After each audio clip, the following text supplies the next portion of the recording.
On January 16, 1993, Michael Jordan and Shaquille O'Neal had one of the greatest duels of the decade.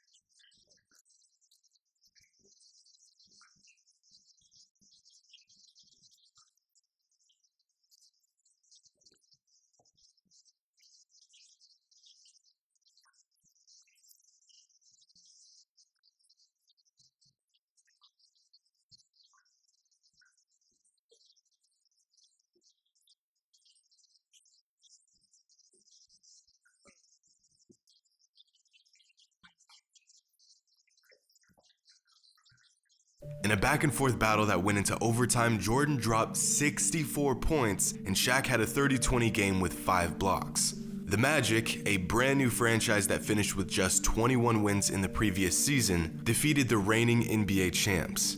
This was only the second time Shaq faced off against Jordan, but in one of the quietest rivalries in NBA history, this saga was far from over. In fact, in this epic matchup, Shaq would do something that would come back to haunt him years later.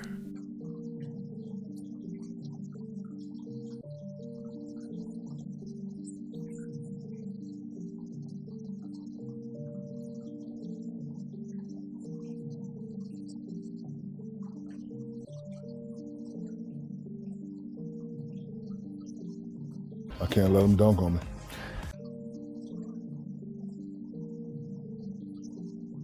I can't let him dunk on me. That's not gonna happen. I had to touch him up. There's one I'm not getting dunked on. That'll be a poster forever, because Mike was the man at the time. So when I go to help him up, he said, don't ever help nobody up. Great foul. Don't do that, I don't need your help. But I'm coming back, don't you worry. While driving to the basket, MJ gets hammered by Shaq, a tactic that was just as much psychological as it was physical.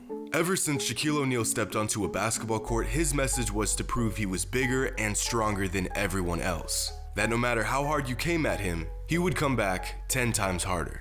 But in his attempt to get inside Jordan's head, Shaq inadvertently sparked a fire inside MJ that would later lead to a career-altering decision. In the early 90s, Shaquille O'Neal bullied his way into NBA superstar status like no other rookie had done before. In his first 10 games, Shaq was putting up stat lines that no 20-year-old rookie should be putting up. The basketball world knew he would be good, but this good, this early, was unheard of. In 1996, Shaq made the 50 greatest players in NBA history list in just his 3rd season at the age of 23. To put this into perspective, the youngest player in last year's All-Star game was 22. At the moment, these are the best 23-year-olds in the NBA. It would be an impossible stretch to say that any of these players would be considered a top 50 player of all time. In fact, only 2 of them have an All-Star appearance. And yet, at this point in his career, Shaq was on the same list as the best players to ever lace up.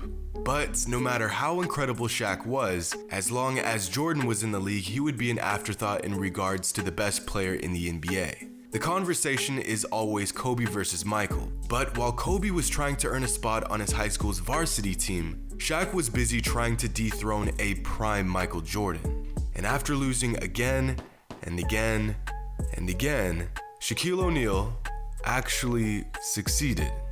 After the 1992-93 season, Mike took his infamous break from basketball, leaving the door wide open for Shaq to take over the NBA. Just 1 season into the league, Shaq and the rest of the world were taken by surprise when a prime Michael Jordan retired from basketball. And with Jordan busy playing baseball, Shaq asserted himself as the most dominant player on the planet. Jordan leaving the game was the best thing that could ever have happened for a young Shaquille O'Neal. At this point, the Magic had established themselves as the best team in the East behind their young dynamic duo in Shaq and Penny. Each game getting one step closer to the seemingly inevitable fact that Shaquille O'Neal was going to be the face of the NBA for the foreseeable future.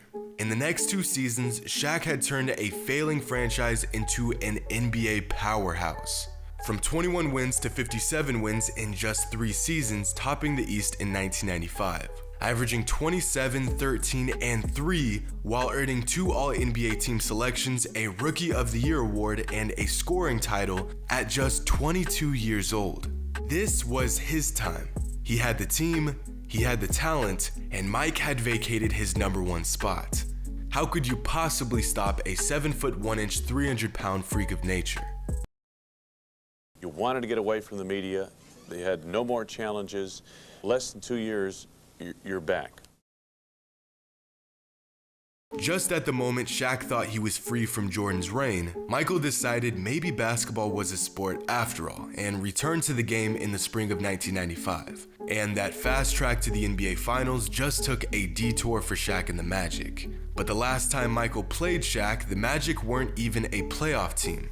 Now, just 2 seasons later, they were the best team in the East and had all the ingredients for a future dynasty. Meanwhile, the Bulls were recovering from their Jordanless year, and for the first time since the 80s, the Bulls didn't look like the obvious favorite.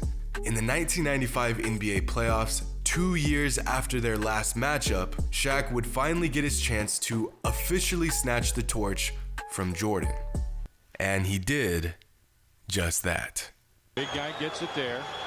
O'Neal with the fadeaway, and it's now 7-2, Magic with a lead. Looks for the lob, and Shaq drops it in. Starts to back in. Will comes over to help, and you can't do that. Well, the Bulls side for Shaq. O'Neal jump hook, and he's 2 for in against Shaq. Try to adjust in the air, and he will. Shaq with a steal. Tries to go length of the floor and slams. And he does. What a big play by Shaquille O'Neal. The big guy, O'Neal, tosses it in. Backs it in. O'Neal throws it in. Big basket by Shaq. On the floor, Shaq, and that'll do it. O'Neal with the slam. And the Orlando Magic are going to win this series over the Chicago Bulls.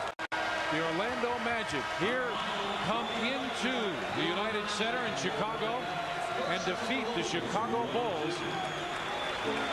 For the first and only time in his prime, Michael Jordan and the Bulls were knocked out of the playoffs. The once unbeatable team had fallen to a 22-year-old Shaquille O'Neal and company, and Shaq's master plan had finally become a reality. A run that shocked the basketball world and even Shaq himself. I'm studying him because I want what he has. Studying how the refs treat him. I'm studying how he's talking to his teammates and they respond. I'm studying his relationship with him and Phil Jackson. I'm studying how the opponents look at him and fear him and all that. I definitely want that. He was the best in the game, and I wanted his spot. Keep in mind, this is a Michael Jordan a season and a half removed from basketball and only 25 games into his return to the league. A 32-year-old MJ who hadn't quite gotten his touch back and was still adjusting to the hardwood, and he's putting up 31 and 7 a game on one of the best teams in the league. But none of that mattered to Shaq because in just his 3rd season, he became the only man to ever knock off Michael Jordan in his prime. The kid that wanted to be Jordan had beaten Jordan. And it would be nice and fitting if the story ended right here. A young Shaquille O'Neal dragging a once terrible team to their biggest playoff success in the organization's existence, slaying the once unbeatable monster in Chicago. But if there's one thing we've learned about basketball in the 90s, Michael Jordan always gets the last laugh. Following their defeat to the Magic, Michael Jordan and the Bulls went on their 1996 revenge tour, absolutely bullying their way through the entire league, breaking multiple NBA records and winning the most games in a single season at the time. A reminder to the NBA that Michael Jordan and his squad were still the best basketball team on the planet. But behind this return to glory, an underlying motive for their success was driving Jordan to get back to that rare moment of failure in the previous season, to get revenge on the only man to beat him while he was on top. Following a regular season where the Bulls won 2 of 3 matchups against the Magic, once again, Jordan and Shaq were set to face off in the playoffs, this time in the conference finals to decide who would go on to fight for a championship. Shaq thought it was his time, but Mike had to remind the Diesel that his time was up. Michael has seen his teammates rise to the occasion. playing with the fire and determination that is the Bulls 1 win away from a trip to the finals. But one giant roadblock still stands in the way. お前はもう死んでいる。何? Defense to start this ball game out. Something different. Trying to set up O'Neal. God is guarding Michael Jordan, who shoots Kukoc and Bushler. Michael hosting up Bowie.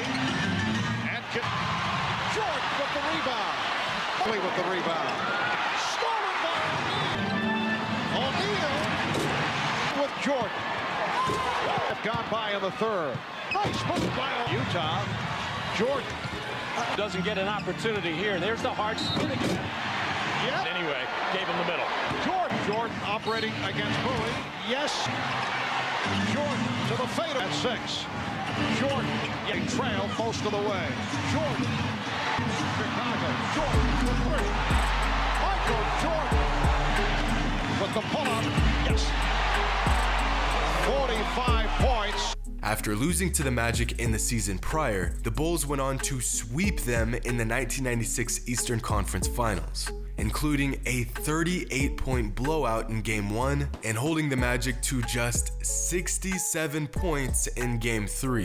In the 1995 playoffs, the Magic won by an average margin of just 1.25 points, winning the series in 6. In the 1996 playoffs, the Bulls won by an average margin of nearly 17 points.